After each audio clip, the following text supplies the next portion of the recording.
আমার দাদা মরহুম কাজী শাহ মুজাফর রহমতুল্লাহ আলী, উনি দেওবন্দ থেকে লেখাপড়া করেছেন।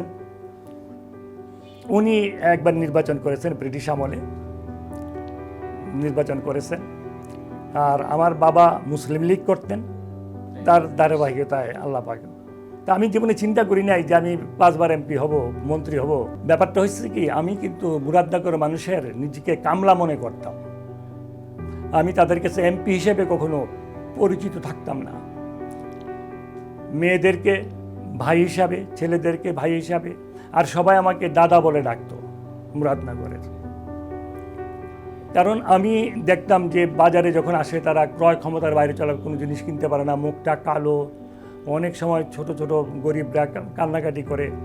আমি প্রতি ইউনিয়নে, এবং আলহামদুলিল্লাহ আমার ইউনো, যতগুলি ইউনো আমার ছিল, আল্লাহ পাক এমন নেয়ামত আমাকে দিয়েছিলেন, তারা যেমনি আমি বলতাম আমার বাইরে যেত না, আমাকে সাহায্য করত। আমি মনে করেন চাউল কিনতাম 40 টাকা করে বা 30 টাকা করে, 15 টাকা ভর্তুকি দিয়ে এগুলি ইউনিয়নে ইউনিয়ন চেয়ারম্যান, আমার দলের লোকজন, আর সাথে একজন সরকারি কর্মকর্তাকে দিতাম, যিনি রিলিফ অফিসার থাকতো ইউনিয়নের, ওনাকে পূর্ণ দায়িত্ব দিতাম যে আপনি তদারকি করেন। কারণ আমাদের পলিটিশিয়ানদের তো অনেক প্রবলেম থাকতে পারে, অনেক কিছু কারণ থাকতে পারে। এই জন্য টিম লিডার দিতাম একজন সরকারি কর্মকর্তা, ওনাকে দায়িত্ব দিতাম। উনি রিলিফ অফিসার হিসাবেই থাকতেন। উনি তদারকি করতেন। চাল, ডাল, তেল, চিনি, 4টে জিনিস কিনে 50% ডিসকাউন্টে আমি দিতাম এবং তা কাট করে দিতাম। এবং সবচেয়ে বড় জিনিস হলো, ওই অফিসারদেরকে বলতাম 22টা ইউনিয়ন আমার, যে অফিসারটা ফার্স্ট হবে, যার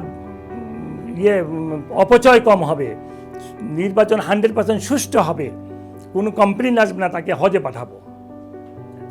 এই একটা কম্পিটিশন থাকতো। সেই কম্পিটিশনে আমি অনেক অফিসারকে হজেও পাঠাইছি আল্লাহর রহমতে, তারা খুব খুশি হয়েছেন। এবং এটা কারণ একটা জিনিস হলো কি, দেখেন আমি যখন জনপ্রতিনিধি, আমার দায়িত্ব কর্তব্য তাদের সুবিধা অসুবিধাগুলি দেখা। আমি মাঝে মাঝে আমি এগুলি বলতে পারবো না, আল্লাহ পাক আমাকে দিয়ে এমন কাজ করাইছেন যেটা আমি ছোট্ট একটা কথা বলি। আমি যখন দেশের বাইরে গেলাম তখন কিন্তু আমি এমপি, 2008 সালে এমপি হলাম। তো আমি তার 3.5 বছর আমি দেশের বাইরে এমপিগিরি করেছি। আলহামদুলিল্লাহ তারা বহু চেষ্টা করছিল এটাকে ক্যান্সেল করে করার জন্যে, নির্বাচন করার জন্য, পারেনি আল্লাহর রহমতে। একজন হিন্দু ফ্যামিলি, একজন মুসলমান ফ্যামিলি, ওর রক্ত মাংস হাড্ডিগুলি আওয়ামী লীগ, আগুনে পুরে সব শেষ হয়ে গেল। আমি খবর পেলাম, আমি আমার লোকদেরকে বললাম যাও তার বাড়িতে যাও, তার যা লাগে করো, ঘর বাড়ি তৈরি করে দাও, তার খাবারের ব্যবস্থা করো। ওখানে গিয়ে বললো দাদা ও তো সব আওয়ামী লীগ, আমাদের ভোট দেয় নাই, দিবও না। আমি ধমক দিলাম, আমি তো এমপি, আমি সবার সমস্ত জনগণের এমপি, আমি আওয়ামী লীগের এমপি এখন, যাও। ওরা গিয়ে বললো দাদা একটা মেয়ে, সে ফার্স্ট হয়েছে ক্লাসে, সে তো অর্ধেকটা পুড়ে গেছে। আমি বললাম নিয়ে যাও। তো ঢাকাতে নিয়ে আসলাম। এই ঢাকাতে গুলশানে কি হসপিটাল না বলে এটাকে, অ্যাপোলো হসপিটালে ভর্তি করালাম।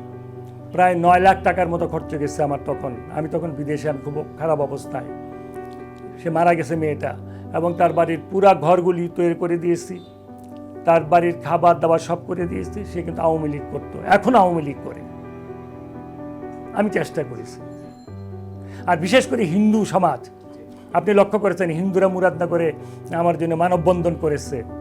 আপনি লক্ষ্য করেছেন নিউজে যে হিন্দুরা, পরশুদিন যে আমি আসলাম, প্রচুর হিন্দু ভদ্রলোক, ভদ্র মহিলারা ঢাকা আসতেন আমাকে রিসিভ করার জন্যে।